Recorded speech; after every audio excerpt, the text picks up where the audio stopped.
does a stray cat feel when someone rescues and takes her home? Please listen to the true story Animals My Love would like to share with you now. In October 2003, I was driving at night in Nogales, Mexico.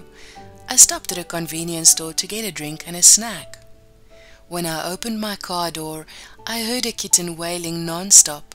I saw this tiny little kitten. She sat by the edge of my open door, looked up at me and continued wailing. I picked her up. She was so tiny, no more than a pound, about 6 months old, I think. I petted her for a while. She stopped wailing and began to purr. Then she looked directly at me with a penetrating gaze, with sapphire blue eyes staring into mine. I could see into her soul and her intelligence. She looked so healthy that I thought she must belong to someone nearby. So I set her back on the ground, then went into the store. When I came out, she was sitting right next to my car door. I got in, picked her up and gave her some more petting, then set her down on the ground again. As soon as I let go of her, she leapt onto my lap, put her front paws on my chest and started nuzzling my face with her nose while purring loudly. My heart melted. After a moment of bliss, I said out loud, "Okay, you've got my heart now. What am I going to do with you?" I didn't know if there were any laws regarding taking animals across the border back into the US, but I had to give it a try. I put her on the seat next to me and drove to the border a few blocks away. I stopped at the guard station and rolled down my window to talk with him. She jumped out, freaked out from the car motion. The guard picked her up, smiled and said, "Pretty kitty," and handed her to me, no questions asked. Checked my ID, then waved me across the border. As I drove, she was crying and wandering around the car. About 15 minutes though, she stopped, curled up on my lap and lay there, looking up at me once in a while.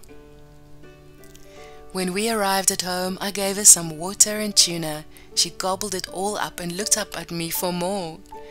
Little by little, I gave her the whole can. I just couldn't believe that she ate it all. Her belly looked like she had just swallowed a golf ball. She must have been famished. After stuffing herself, she rubbed against me and purred. I had no cat box, no litter or cat food, so I got a cardboard box and filled it with sand from the Relito River that ran behind my apartment. I found a bowl for water and saw that I had several tins of tuna for her, so we were set for now. While I was doing all this, I was thinking of what to name her.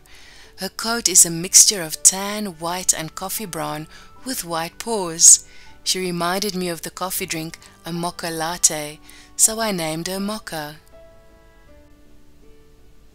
My place soon became her palace, and I became her masseuse, butler and valet. I have had her for 17 wonderful years. Her eyes are clear and her hearing is still sharp, though she sleeps a lot more now and doesn't venture too far from home.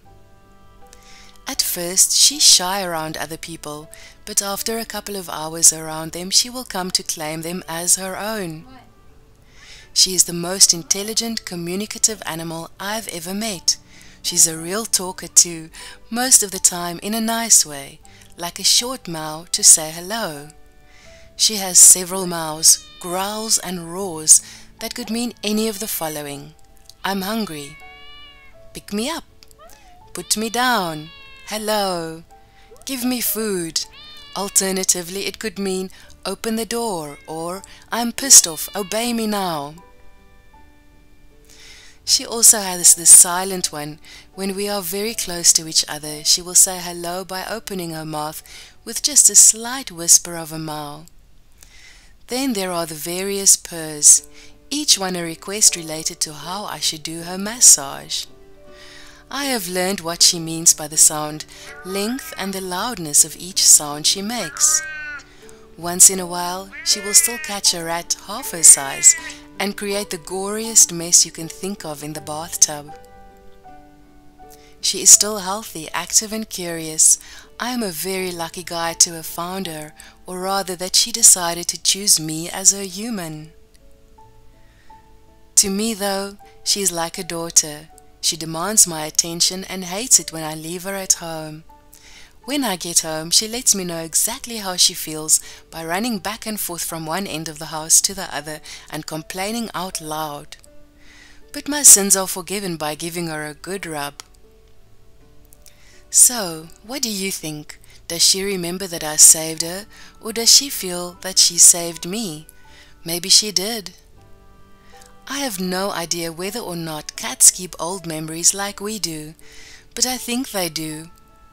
All I know now is that she is the queen, and I'm happy to play the role of her servant.